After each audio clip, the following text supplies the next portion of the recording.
ನಿನ್ನೆ ದಿನ ಮಾಲೂರಿನ ಶಾಸಕರಾದಂಥ ನಂಜೇಗೌಡರು ಮಾತನಾಡ್ತಾ DCC ಬ್ಯಾಂಕ್ನಲ್ಲಿ ತುಂಬ ಅಲ್ಲೋಲ ಕಲ್ಲೋಲವಾಗಿದೆ, ನಾನು ಇಷ್ಟೊಂದು ಕಲ್ಲೋಲವಾಗಿದೆ ಅಂತ ಅಂದ್ಕೊಂಡಿರಲಿಲ್ಲ, ಏನು ಈಗ ಬ್ಯಾಂಕ್ ಅವನತಿಗೆ ಕಾರಣವಾಗಿದೆ, ಅದಕ್ಕೆ ನೇರವಾಗಿ ಇದ್ದಂಥ ಆಡಳಿತ ಮಂಡಳಿ, ಹಿಂದೆ ಇದ್ದಂಥ ಆಡಳಿತ ಮಂಡಳಿ ಕಾರಣ ಅಂತ ಹೇಳ್ತಿದ್ದಾರೆ. ನಂಜೇಗೌಡರು ಒಂದು ಸಂಸ್ಥೆಯ ಅಧ್ಯಕ್ಷರಾಗಿದ್ದುಕೊಂಡು ಇನ್ನೊಂದು ಸಂಸ್ಥೆಯ ಮೇಲೆ ಆರೋಪ ಮಾಡಬೇಕಂತಂದರೆ ತಾವು ಎಷ್ಟು ಶುದ್ಧಾಸ್ತರು, ಎಷ್ಟು ಶುದ್ಧವಾಗಿದ್ದೀನಿ ಅನ್ನೋದನ್ನು ಅವರು ಮನ್ನಾ ಮಾಡಿಕೊಳ್ಬೇಕು. ಇದೇ ಅವ್ರ ಜೊತೆಯಲ್ಲಿ ನಿನ್ನೆ ಬಂದಿದ್ದಂಥ SN ನಾರಾಯಣ ಸ್ವಾಮಿಯವರು, ಬಂಗಾರಪೇಟೆ ಶಾಸಕರಾಗಿರುವಂಥ SN ನಾರಾಯಣ ಸ್ವಾಮಿಯವರು ಇವರ ವಿರುದ್ಧ ಹಲವಾರು ಕೋಟ್ಯಾಂತರ ರೂಪಾಯಿ ಹಗರಣಗಳ ಆರೋಪ ಮಾಡಿದ್ರು. ಆದರೆ ಇಂದು ಅವ್ರ ಜೊತೆಯಲ್ಲಿ ನಂಜೇಗೌಡರು ರಾಜಿ ಮಾಡಿಕೊಂಡು ವಂಶೋದಯ ಆಸ್ಪತ್ರೆಯಲ್ಲಿ NICU ವಿಭಾಗದಲ್ಲಿ ತಜ್ಞ ನಿಯೋನಾಟಾಲಜಿಸ್ಟ್ಗಳು ನೋಡಿಕೊಳ್ಳುತ್ತಾರೆ. ವೆಂಟಿಲೇಟರ್, HFNC, ಕ್ರಿಟಿಕಲ್ ಫೋಟೋಥೆರಪಿಯಂತಹ ಉನ್ನತ ಮಟ್ಟದ ಯಂತ್ರೋಪಕರಣಗಳನ್ನು ಒಳಗೊಂಡಿದ್ದು ಯಾವುದೇ ರೀತಿಯ ಸೋಂಕು ಅಥವಾ ಇನ್ಫೆಕ್ಷನ್ಸ್ ಕ್ರಿಟಿಕಲ್ ಲೆವೆಲ್ ಕೇರ್ ದೊರೆಯುತ್ತದೆ. ಹೆಚ್ಚಿನ ಮಾಹಿತಿಗಾಗಿ ಸಂಪರ್ಕಿಸಿ 7270 72770 ಅಥವಾ 9141066685. ಏನಕ್ಕೆ ರಾಜಿ ಮಾಡ್ಕೊಂಡಿದ್ದಾರೆ ಈ ಅನೇಕ ಸಂಬಂಧ ಬಗ್ಗೆ ನಮಗೆ ಗೊತ್ತಿಲ್ಲ. ಅವರು ಒಟ್ಟಿಗೆ ಇರೋದು ನಮಗೂ ಸಂತೋಷಕರವಾದಂಥ ವಿಚಾರನೇ. DCC ಬ್ಯಾಂಕಲ್ಲಿ ನಡೀತಾ ಇರುವಂಥ ಹಗರಣಗಳು ಇದಕ್ಕೆ ತನಿಖೆ ಮಾಡ್ತಿದ್ದಾರೆ. ಅದ್ರ ಪಾಡಿಗೆ ಅದು ತನಿಖೆ ಆಗುತ್ತೆ, ಸಂತೋಷ. ಮತ್ತು ಹೊಸದಾಗಿ ಅಧ್ಯಕ್ಷ ನೇಮಕ ಮಾಡ್ತೀರಿ ಅಂತಂದ್ಬಿಟ್ಟು ಹೇಳಿದ್ದಾರೆ. DCC ಬ್ಯಾಂಕ್ಗೆ ಅದು ಯಾರೇ ಆಗಿರಲಿ ನಮ್ಗೆ ಸಂತೋಷಕರನೇ. ಆದರೆ ನಂಜೇಗೌಡರು ಈ SN ನಾರಾಯಣ ಸ್ವಾಮಿ ಅವರು ಮಾಡಿರೋ ಆರೋಪಗಳಿಗೆ ಅವರು ಉತ್ತರ ಕೊಡಬೇಕು. ಇವರು ನಂಜೇಗೌಡರು ಶುದ್ಧ ಅಸ್ತ್ರು, ಅವ್ರು ಸತ್ಯ ಹರಿಶ್ಚಂದ್ರು, ಅವ್ರು ಏನು ಯಾವುದೇ ಹಗರಣದಲ್ಲಿ ಇದಾಗಿಲ್ಲ, ಪಾಲ್ಗೊಂಡಿಲ್ಲ, ಯಾವುದಕ್ಕೆ ಕೈ ಹಾಕಿಲ್ಲ ಅಂತಂದ್ಬಿಟ್ಟು SN ನಾರಾಯಣ ಸ್ವಾಮಿಯವರು ಹೇಳಿದ್ರೆ ನಾವು ನಂಬ್ತೀರಿ. ಅಲ್ಲಿವರೆಗೂ ನಂಜೇಗೌಡರಿಗೆ ಈ DCC ಬ್ಯಾಂಕ್ನಲ್ಲಿ ನಡೆದಿರುವಂಥ ಆರೋಪಗಳಿಗೆ ಏನೋ ಒಂದು ಹೇಳ್ತಿದ್ದಾರೆ, ಆರೋಪಗಳಿಗೆ ಮಾತನಾಡೋದಕ್ಕೆ ಅವ್ರಿಗೆ ನೈತಿಕತೆ ಇಲ್ಲ. ಇವರು ಯಾರು SN ನಾರಾಯಣ ಸ್ವಾಮಿಯವರು ಆದಿಯಾಗಿ ಮಂಜುನಾಥ ಗೌಡರು ಸಾಮಾಜಿಕ ಹೋರಾಟಗಾರರಾದಂಥ ಯಾರು ಗೋಳಿಗಾನಹಳ್ಳಿ ನಾಗರಾಜು, ವೆಂಕಟಾಚಲರವರು ಸುಮಾರು ಜನ ಆರೋಪಗಳು ಮಾಡಿದ್ದಾರೆ. ನೇಮಕಾತಿಯಲ್ಲಿ ಹಗರಣ ಆಗಿದೆ, ಲಂಚ ಸ್ವೀಕಾರ ಮಾಡಿದ್ದಾರೆ ಅಂತಂದ್ಬಿಟ್ಟು ಅದು ಸತ್ಯವಾಗಿದೆ. ಮತ್ತು ಅವರು ತನ್ನ ಸ್ವಂತ ಕಾರಿಗೆ KMFನ ಹಣ ಬಳಸ್ಕೊಂಡು ಪೆಟ್ರೋಲ್ ಡೀಸೆಲ್ಗಳು ಹಾಕ್ಸ್ಕೊಂಡಿದ್ದಾರೆ. ಅದ್ರ ದಾಖಲೆ ಸಹ ನಾವು ಬೇಕಂತಂದ್ರೆ ತನಿಖೆ ಸಂದರ್ಭದಲ್ಲಿ ಏನಕ್ಕೆ ಕರೆದುಕೊಂಡು ನಾವು ಬಂದು ಅದನ್ನು ತೋರಿಸ್ತೀರಿ, ಆ ದಾಖಲೆಗಳ ಸಮೇತ ಕೊಡ್ತೀನಿ. 512 ಕೋಟಿ ಹಗರಣ ಆರೋಪ ಮಾಡ್ತಾರೆ. ಯಾರು? ಗೋಳಿಗಾನಹಳ್ಳಿ ನಾಗರಾಜು ಮತ್ತು ವೆಂಕಟಾಚಲರವರು. ಏನೋ ಕೆಲಸಕ್ಕಾಗಿ ಒಬ್ಬೊಬ್ಬ ಅಭ್ಯರ್ಥಿ ಹತ್ರ 20-30 ಲಕ್ಷ ರೂಪಾಯಿ ವಸೂಲಿ ಮಾಡಿದ್ದಾರೆ. ಮತ್ತು ಪರೀಕ್ಷೆ ನಡೆಸಿದ ಅಭ್ಯರ್ಥಿಗಳು OMR ಪ್ರತಿ ಅದ್ಲು ಬದಲು ಮಾಡಿದ್ದಾರೆ. ಆಯ್ಕೆ ಪ್ರಕ್ರಿಯೆಗೆ ಹಿಂದುಳಿದವರ ಅಧಿಕಾರಿಗಳನ್ನ ಯಾರನ್ನೂ ಆಹ್ವಾನಿಸಿದಿರೇ ಆಯ್ಕೆ ಪ್ರಕ್ರಿಯೆ ಮುಗಿಸಿದ್ದಾರೆ. ಹೊರ ಜಿಲ್ಲೆಗಳ ಅಭ್ಯರ್ಥಿಗಳಿಗೆ ಆ ಜಿಲ್ಲಾಧಿಕಾರಿಗಳು ಸಿಂಧುತ್ವ ಪತ್ರ ಕೊಡಬೇಕು, ಆ ಪತ್ರ ನೀಡದಿದ್ರು ಸಹ ಅವ್ರನ್ನ ನೇಮಕಾತಿ ಮಾಡ್ಕೊಂಡಿದ್ದಾರೆ. ಮತ್ತು ಐಸ್ಕ್ರೀಮ್ ಘಟಕದಲ್ಲಿ ಅದು ಪೂರ್ಣ ಆಗದಿರೋನೇ ಅದ್ರ ಸಲಕರಣೆಗಳು ಕೊಂಡ್ಕೊಳ್ಳೋದಕ್ಕೆ 9 ಕೋಟಿ ರೂಪಾಯಿಯಷ್ಟು ಹಣನ ಮಂಜೂರು ಮಾಡಿದ್ದಾರೆ.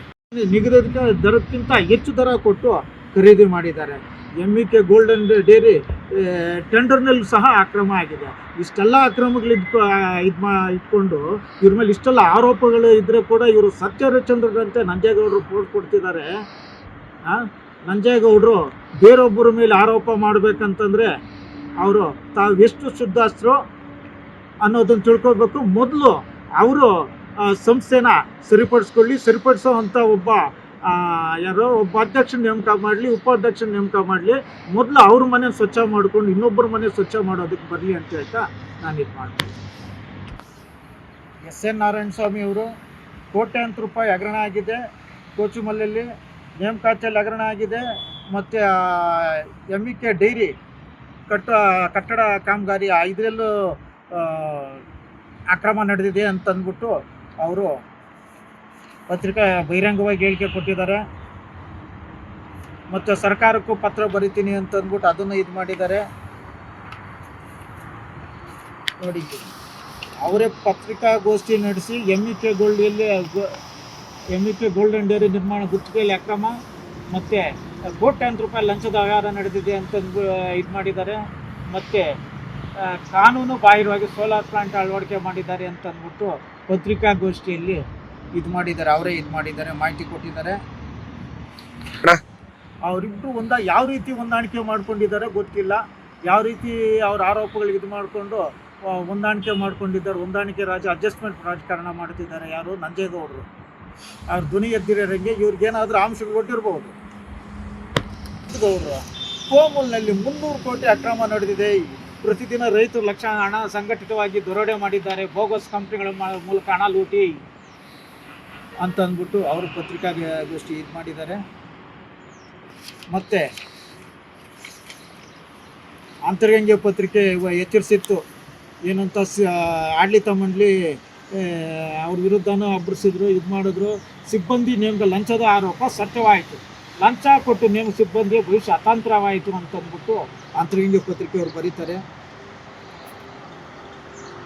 ಆಯುಕ್ತರು ಬಂದು ತನಿಖೆ ಮಾಡ್ತಾರೆ, ಸುಮ್ಮನೆ ತನಿಖೆ ಮಾಡ್ತಾರೆ ಅವರು.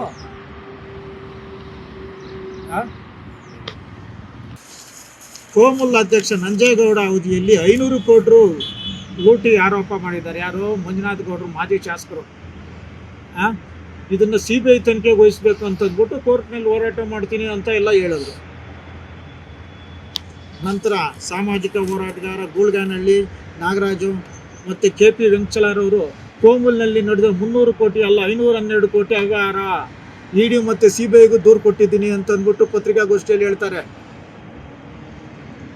ಇಷ್ಟೆಲ್ಲ ಆರೋಪಗಳಿದ್ರೂ ಕೂಡ ನಂಜೇಗೌಡ